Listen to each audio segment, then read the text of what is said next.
김지원입니다. 성공을 연구하는 학자이자 연년생 두 사춘기 남매를 키우는 엄마입니다.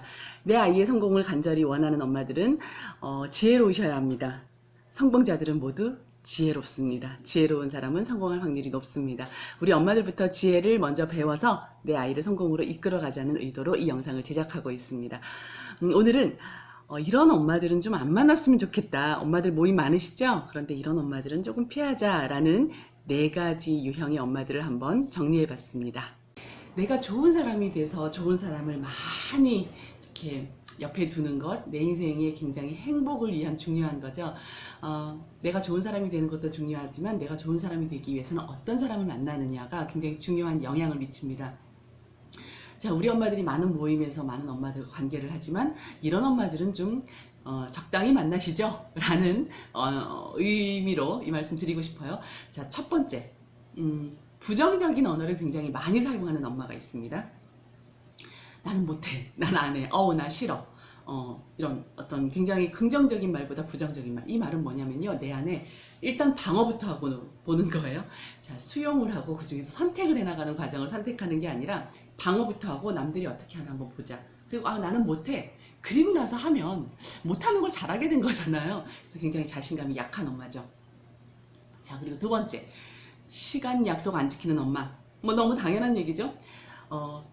사람이요, 행복하려면 신뢰가 기본이 돼야 됩니다. 자, 다시, 사람이 행복하려면 내 옆에 사람이 있어야 돼요. 그죠? 내 사람과의 관계가 좋아야 되고, 좋은 관계를 맺기 위해서는 신뢰가 있어야 되고, 신뢰의 가장 기본은 시간 약속입니다. 늘 늦는 엄마 있죠? 그리고 예고 없이 약속을 어기는 엄마도 있어요. 저는 굉장히 내 시간을 소중하게 생각해주지 않는 사람과 내가 무슨 좋은 관계를 맺겠냐라는 생각으로 약속 굉장히 중요하게 생각합니다. 그런데요, 부득이하게 약속을 못 지킬 때가 있어요. 그래서 약속의 범주를 조금 더 크게 갔습니다. 내가 11시까지 가기로 했는데 좀 늦을 것 같아 라고 한다면 그 전에 미리 말해주는 것. 미안해, 내가 어떤 이유로 뭐 11시 반까지 갈 수 있을 것 같아, 뭐 이런 식으로. 또는 그 사람이 출발하기 전에 얘기해 주는 것. 사실 너무 기본이라 이런 말씀 드리는 것도 참 죄송스럽네요. 하지만 기본인데 안 지켜주는 게 너무 많다는 거죠. 5분 10분 늦는 거는 뭐 당연하게 생각하는 것. 상대방이 5분 10분은 중요하지 않습니까? 저는 시간 약속 안 지키는 엄마들, 글쎄요, 한 번쯤 여러분들이 고민해 보셔야 되지 않을까 싶어요. 자, 그리고 세 번째, 눈을 마주치고 말하지 못하는 사람이 있어요. 눈을 마주치고 말하지 못한다. 기본적으로 사람에 대해서 굉장히 불편하고, 사람은 나를 좀 피곤하게 하는 존재야 라는 부정적인 그 내재된 어떤 마음을 갖고 있는 겁니다. 눈으로 말해요 라는 그 노래 있죠. 제가 좀 옛날 사람인가요?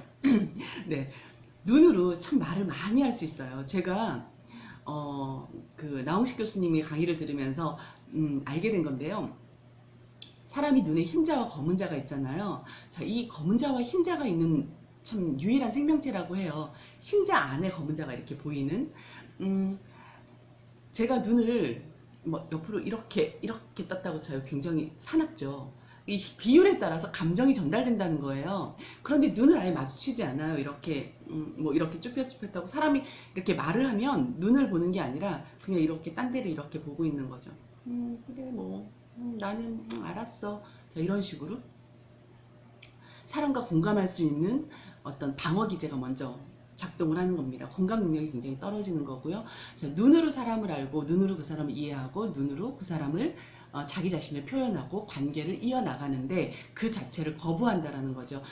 글쎄요, 그러다 보면 글쎄 우울감도 많지 않나 하는 생각이 들어요.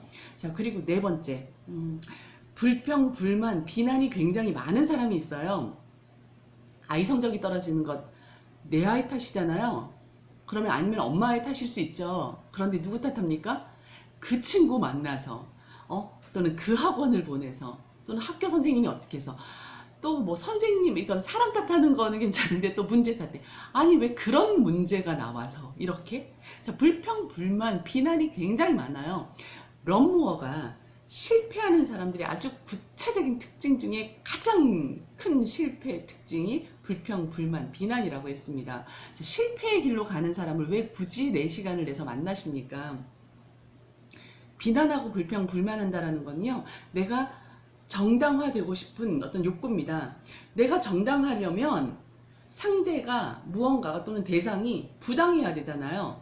그래서 내 아이가 성적이 떨어진 거에 대한 어떤 타당한 이유들을 갖다 대는 겁니다. 근데 진짜 이유는 뭐예요? 내 아이가 공부를 안 한 거잖아요. 자, 중요한 걸 빼고 계속 탓만 하는 겁니다. 불평, 불만, 비난, 그리고 나를 정당화시키려는 어떤 그런 의도. 자, 이런 행동, 이런 말들이 많은 사람은 좀 조심하셔야 될 것 같아요. 그 부정적인 기운 내가 다 받아서 뭐 하시려고요? 내가 긍정적인 기운을 많이 받아야 되는데 말이죠. 자, 그리고 가장 중요한 5번째, 자기 자신을 사랑하지 않는 사람이 있어요. 우리는 착각하기도 합니다. 아, 이 엄마는 자기를 너무 희생해서 아이를 사랑하는 것 같아 라고 착각하기도 합니다. 나는 어떻게 해도 괜찮아. 내 아이만 잘 된다면. 물론 어떤 극한 상황이 왔을 때 모성애라는 게 발동했을 때는 엄마의 희생정신이 굉장히 중요하죠. 근데 우리가 평소에 나는 없어. 나는 뭐 좋은 음식도 먹잖아. 아, 괜찮아. 우리 아이만 잘 되면 돼. 아, 나는 괜찮아. 내 시간 중요하지 않아. 우리 아이만 잘 되면 돼. 자, 그런 분들은요, 아이 밖에 몰라서 자기를 둘러싼 주변의 모든 약속과 뭐 모든 어떤 관계들보다 아이를 더 중요하게 생각해요. 제가 부모의 양육 방식에 대해서 찍어놓은 영상이 있어요. 그거 한번 먼저 참고로 보시면 도움이 되실 것 같은데, 우리나라에 가장 많은 허용적인 permissive한 양육 방식을 가진 엄마의 유형입니다. 자, 이런 엄마들, permissive한 엄마들이 가장 spoiled한 아이를 키울 수 있는 확률이 높습니다. 가장 아이를 어리석게 키울 확률이 높습니다. 착각하지 마세요. 희생적인 엄마라서 좋은 엄마가 아니고요, 그 엄마는 자기 자신을 사랑하지 못하는 엄마입니다. 내 안에 내가 없는 거예요. 내 안에 내가 없으면 내 아이로 그대로 모방이 돼서 자기가 없는 채로 생을 살아갈 수 있어요. 자기 자신을 먼저 사랑하세요. 아이보다 내가 먼저. 자, 이런 이분법적인 사고 말고요, 나를 먼저 사랑하고 자기 자신을 사랑하는 게 얼마나 행복한 건지를 아이에게 보여주세요. 자, 이렇게 5가지 유형을 만드는, 제가 이렇게 말씀드렸는데요. 물론 많은 사람들이 있지만 그 중에서 아주 실패 유형에 가까운, 내 아이를 성공에서 멀어지게 하는 5가지 유형입니다. 자, 내가 좋은 사람들 많이 만나서 나에게 좋은 기운을 많이 주고 좋은 에너지를 많이 얻어서 내가 또 좋은 에너지를 많이 나누는 것, 이런 선순환으로 만들려면 내가 누구를 만나고 어떤 대화를 하고 무엇을 듣는지 굉장히 중요합니다.